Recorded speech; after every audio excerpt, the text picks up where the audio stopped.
यहाँ 4 प्रमुख ज्योतिर्लिंगों की पौराणिक कथाएं संक्षेप में दी गई हैं। सोमनाथ ज्योतिर्लिंग भगवान शिव के 12 ज्योतिर्लिंगों में से प्रथम माना जाता है।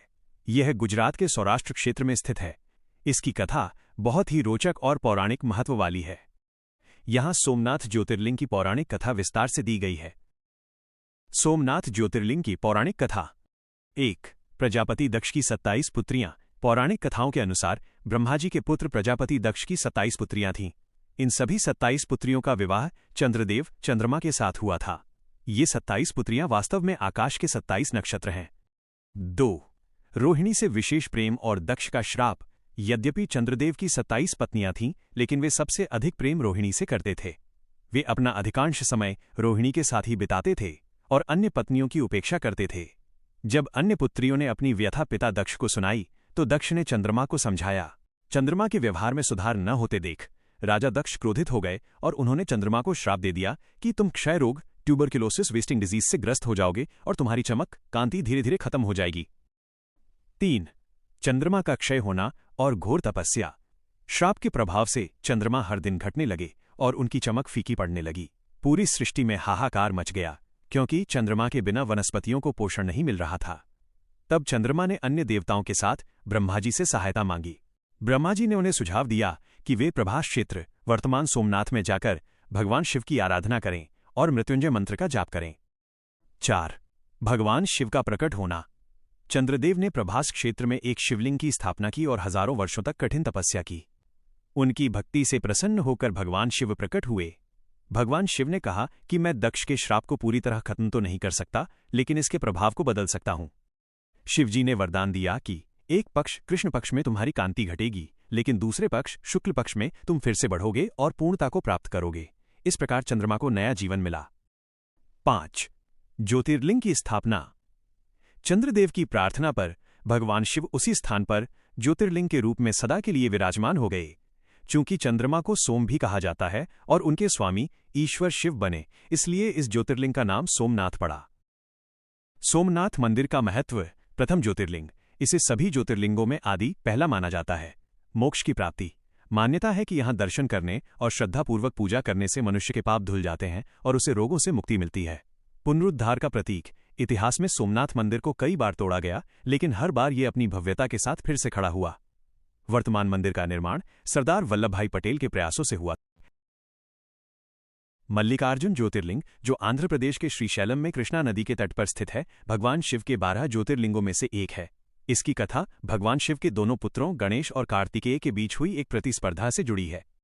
यहाँ इस पावन ज्योतिर्लिंग की कहानी विस्तार से दी गई है। 1. विवाह की प्रतिस्पर्धा। पौराणिक कथा के अनुसार भगवान शिव और माता पार्वती के दोनों पुत्र श्री गणेश और श्री कार्तिकेय विवाह योग्य हो गए थे। दोनों में इस बात को लेकर विवाद छिड़ गया कि पहले विवाह किसका होगा। जब यह विवाद शांत नहीं हुआ, तो वे अपने माता पिता के पास पहुंचे। शिव पार्वती ने एक शर्त रखी, तुम दोनों में से जो भी सबसे पहले पूरी पृथ्वी की परिक्रमा करके वापस लौटेगा, उसका विवाह सबसे पहले किया जाएगा। 2. कार्तिकेय की यात्रा और गणेश की बुद्धिमानी। शर्त सुनते ही स्वामी कार्तिकेय अपने वाहन मयूर मोर पर सवार होकर पृथ्वी की परिक्रमा के लिए निकल पड़े। दूसरी ओर श्री गणेश का वाहन मूषक चूहा था, जिससे पृथ्वी की परिक्रमा करना कठिन था। लेकिन गणेश जी बुद्धि के देवता हैं। उन्होंने अपनी चतुराई और भक्ति का परिचय देते हुए भगवान शिव और माता पार्वती को एक आसन पर बिठाया और उनकी 7 बार परिक्रमा की। शास्त्रों के अनुसार माता पिता की परिक्रमा करना पूरी पृथ्वी की परिक्रमा के बराबर माना जाता है। गणेश जी की इस भक्ति और बुद्धि से प्रसन्न होकर शिव पार्वती ने उनका विवाह रिद्धि और सिद्धि के साथ करा दिया। 3. कार्तिकेय का क्रोध। जब कार्तिकेय पूरी पृथ्वी का चक्कर लगाकर वापस लौटे, तो उन्होंने देखा कि गणेश जी का विवाह हो चुका है। ये देखकर वे अत्यंत क्रोधित और दुखी हो गए। उन्होंने माता पिता के चरण स्पर्श किए और वहां से दूर क्रौंच पर्वत पर चले गए। 4. मल्लिकार्जुन नाम की उत्पत्ति। माता पार्वती अपने पुत्र के विछोह से व्याकुल हो उठीं। भगवान शिव और माता पार्वती कार्तिकेय को मनाने के लिए क्रौंच पर्वत पहुंचे। जब कार्तिकेय ने उन्हें आते देखा, तो वे और दूर चले गए। अंततः भगवान शिव वहां ज्योतिर्लिंग के रूप में स्थापित हो गए, ताकि वे हमेशा अपने पुत्र के समीप रह सकें। मल्लिका माता पार्वती का नाम है, अर्जुन भगवान शिव का नाम है। इस प्रकार दोनों के सम्मिलित रूप को मल्लिकार्जुन कहा गया। इस स्थान का महत्व। अद्वितीय संयोग। यह स्थान केवल एक ज्योतिर्लिंग ही नहीं, बल्कि माता सती के 51 शक्तिपीठों में से भी एक है। भ्रमरांबा देवी। ऐसा बहुत कम स्थानों पर होता है जहां ज्योतिर्लिंग और शक्तिपीठ एक साथ हों। दर्शन का फल। मान्यता है कि जो मनुष्य शुद्ध मन से इस ज्योतिर्लिंग के दर्शन करता है उसे सभी पापों से मुक्ति मिलती है और अश्वमेध यज्ञ के समान पुण्य प्राप्त होता है। उज्जैन के महाकालेश्वर ज्योतिर्लिंग की कहानी अत्यंत महिमामयी और श्रद्धा से भरी है। शिवपुराण के अनुसार महाकाल के प्रकट होने की कथा कुछ इस प्रकार है। प्राचीन नगरी अवंतिका और दूषण राक्षस। प्राचीन काल में उज्जैन को अवंतिका नगरी के नाम से जाना जाता था। वहां वेदप्रिय नाम के एक ज्ञानी ब्राह्मण रहते थे जो भगवान शिव के अनन्य भक्त थे। वे अपने 4 पुत्रों के साथ मिलकर प्रतिदिन शिव की कठोर आराधना करते थे। उसी समय रत्नमाल पर्वत पर दूषण नाम के एक शक्तिशाली राक्षस का आतंक था। वो धर्म कर्म से नफरत करता था। जब उसे पता चला कि अवंतिका में ब्राह्मण भगवान शिव की पूजा कर रहे हैं तो उसने अपनी सेना के साथ नगरी पर हमला कर दिया और ब्राह्मणों को प्रताड़ित करना शुरू कर दिया।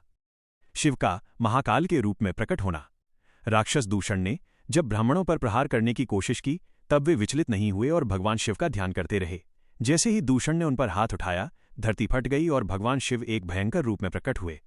शिव का ये रूप अत्यंत रौद्र और विनाशकारी था, इसलिए उन्हें महाकाल, कालों के काल कहा गया। भगवान शिव ने एक ही हुंकार से दूषण और उसकी पूरी सेना को भस्म कर दिया। ज्योतिर्लिंग की स्थापना। दूषण का वध करने के बाद भक्तों की रक्षा के लिए भगवान शिव का क्रोध शांत हुआ। ब्राह्मणों और नगरवासियों ने महादेव से प्रार्थना की कि वे जन कल्याण के लिए हमेशा के लिए इसी स्थान पर निवास करें। उनकी भक्ति से प्रसन्न होकर शिवलिंग के रूप में वहीं प्रतिष्ठित हो गए। तभी से यह स्थान महाकालेश्वर ज्योतिर्लिंग के नाम से विख्यात हुआ। महाकालेश्वर की कुछ विशेष बातें। महाकाल मंदिर की कुछ विशेषताएं इसे अन्य ज्योतिर्लिंगों से अलग बनाती हैं। दक्षिणमुखी ज्योतिर्लिंग। महाकालेश्वर एकमात्र ऐसा ज्योतिर्लिंग है जिसका मुख दक्षिण दिशा की ओर है। तांत्रिक परंपरा में दक्षिण दिशा का विशेष महत्व है।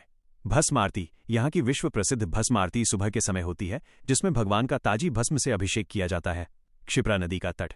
ये मंदिर पवित्र क्षिप्रा नदी के किनारे स्थित है, जहाँ हर 12 साल में कुंभ सिंहस्थ मेला लगता है। अकाल मृत्यु। वो मरे जो काम करे चंडाल का, काल उसका क्या बिगाड़े जो भक्त हो महाकाल का। एकारेश्वर ज्योतिर्लिंग की कहानी अत्यंत पावन और महिमामयी है। ये 12 ज्योतिर्लिंगों में से चौथा स्थान रखता है और मध्य प्रदेश में नर्मदा नदी के तट पर स्थित है। इस ज्योतिर्लिंग की उत्पत्ति से जुड़ी 2 प्रमुख कथाएं प्रचलित हैं। 1. विंध्याचल पर्वत और नारद मुनि की कथा। एक बार नारद मुनि घूमते हुए विंध्याचल पर्वत पर पहुंचे। विंध्याचल ने नारद जी का बहुत आदर सत्कार किया और बड़े गर्व से कहा कि मेरे पास सब कुछ है, मैं सर्वगुण संपन्न हूं। विंध्याचल का अहंकार देखकर नारद जी ने एक लंबी सांस छोड़ी और कहा, तुम्हारे पास सब कुछ है, लेकिन तुम सुमेरु पर्वत से ऊंचे नहीं हो। सुमेरु का शिखर स्वर्ग तक जाता है, जबकि तुम बहुत नीचे हो। यह सुनकर विंध्याचल को बहुत दुख हुआ और उन्होंने अपना अहंकार त्याग कर भगवान शिव की आराधना करने का निश्चय किया। उन्होंने पार्थिव शिवलिंग बनाया और 6 महीने तक कठोर तपस्या की। उनकी भक्ति से प्रसन्न होकर भगवान शिव प्रकट हुए और उन्हें वरदान मांगने को कहा। विंध्याचल ने प्रार्थना की, हे प्रभु, आप लोक कल्याण के लिए यहीं स्थिर हो जाएं। जिस स्थान पर विंध्याचल ने तपस्या की थी, वहां भगवान शिव ज्योतिर्लिंग के रूप में 2 भागों में प्रकट हुए। एक एकारेश्वर कहलाया, जो द्वीप पर है। दूसरा अमलेश्वर कहलाया, जो नर्मदा के दक्षिण तट पर है। 2. राजा मांधाता की कथा। एक अन्य कथा के अनुसार इक्ष्वाकु वंश के राजा मांधाता ने यहां नर्मदा के किनारे एक पर्वत पर घोर तपस्या की थी। उनकी तपस्या से प्रसन्न होकर भगवान शिव ने उन्हें दर्शन दिए। राजा मांधाता के निवेदन पर भगवान शिव ने उसी पर्वत पर निवास करना स्वीकार किया। इसी कारण उस पर्वत का नाम मांधाता पर्वत पड़ा। एकारेश्वर की खास बातें। एम की आकृति। यह द्वीप प्राकृतिक रूप से नदी की धाराओं द्वारा ओम के आकार में बना हुआ है। 2 स्वरूप, एक ज्योति। ऐसी मान्यता है कि एकारेश्वर और अमलेश्वर के दर्शन किए बिना यात्रा पूरी नहीं मानी जाती। ये दोनों एक ही ज्योतिर्लिंग के 2 स्वरूप हैं। नर्मदा स्नान। यहाँ नर्मदा नदी में स्नान का विशेष आध्यात्मिक महत्व है। ऐसे ही और वीडियोस देखने के लिए हमारे चैनल को सब्सक्राइब जरूर करें। धन्यवाद।